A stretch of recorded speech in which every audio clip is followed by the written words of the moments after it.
Selamat malam Bapak Sunar dan teman-teman sekalian. Kami dari kelompok 3 akan membahas materi etika lingkungan untuk bisnis. Sebelum kami memulai presentasinya, izinkan kami memperkenalkan diri terlebih dahulu.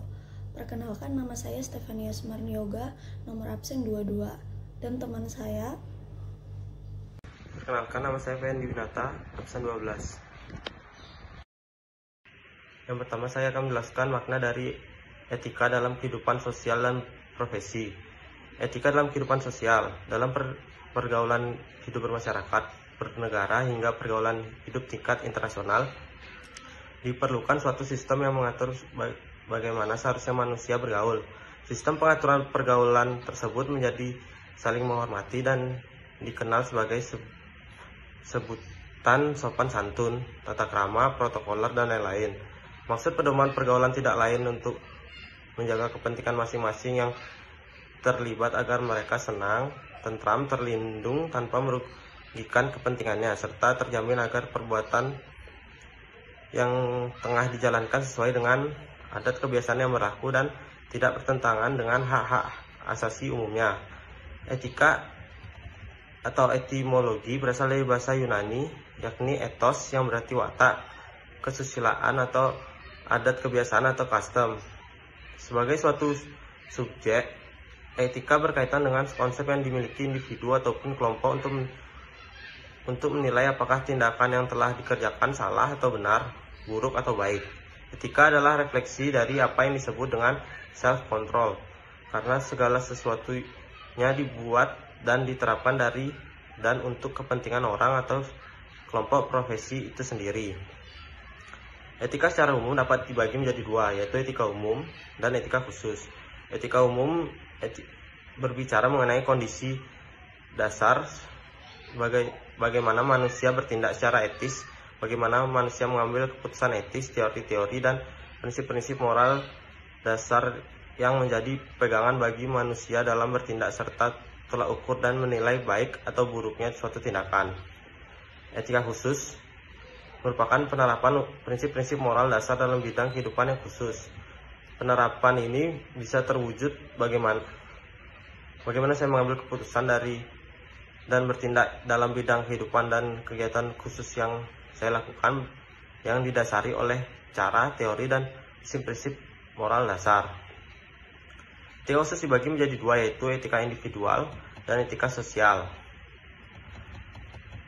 Perlu diperhatikan bahwa etika individu dan etika sosial tidak dapat dipisahkan satu sama lain dengan tajam, karena kewajiban manusia terhadap diri sendiri dan sebagai anggota umat manusia saling berkaitan. Dengan demikian, luas lingkup dari etika sosial, maka etika sosial ini terbagi menjadi banyak bagian atau bidang. Dan pembahasan bidang yang paling aktual saat ini adalah sebagai berikut. Ada sikap terhadap sesama, etika keluarga, etika profesi, etika politik, etika lingkungan, dan etika ideologi.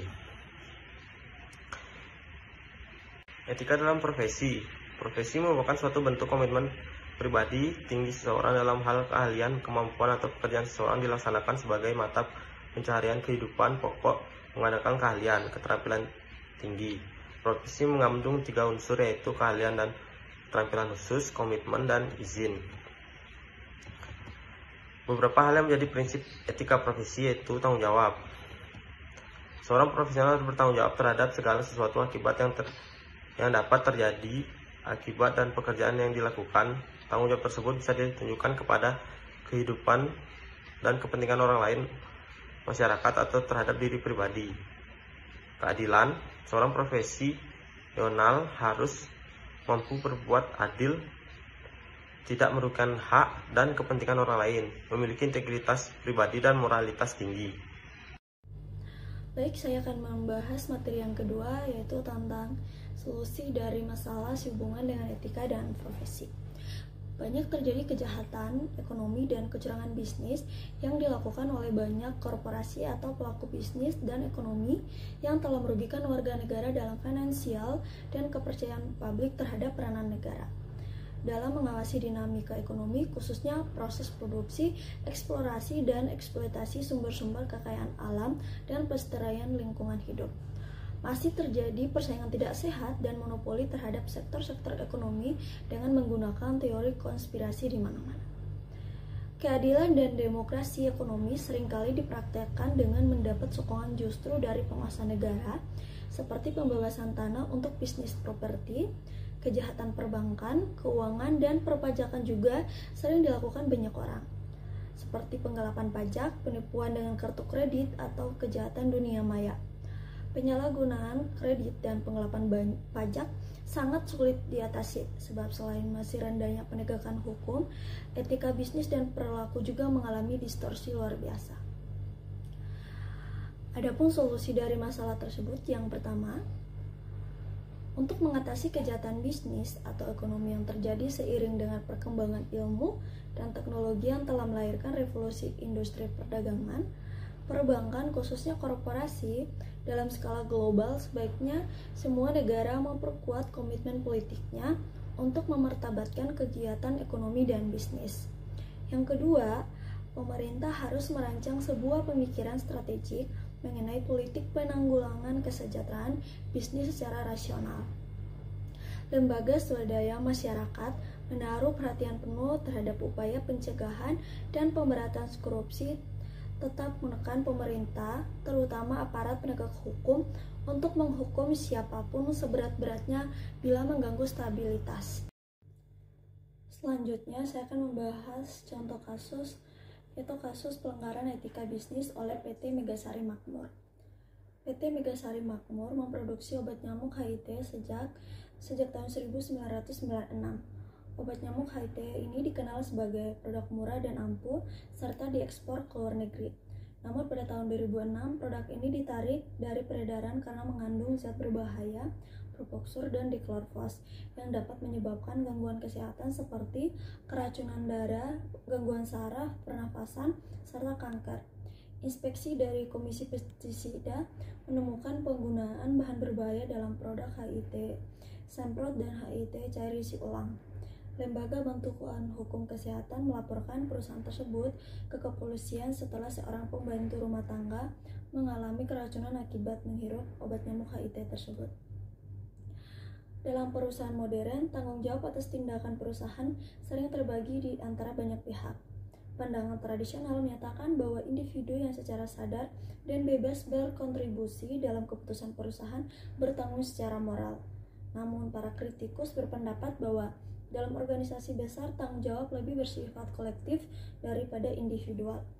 Dalam kasus HIT, perusahaan melanggar etika bisnis dengan menggunakan zat berbahaya untuk menekan biaya produksi demi keuntungan lebih besar, tanpa mempertimbangkan dampaknya terhadap kesehatan konsumen.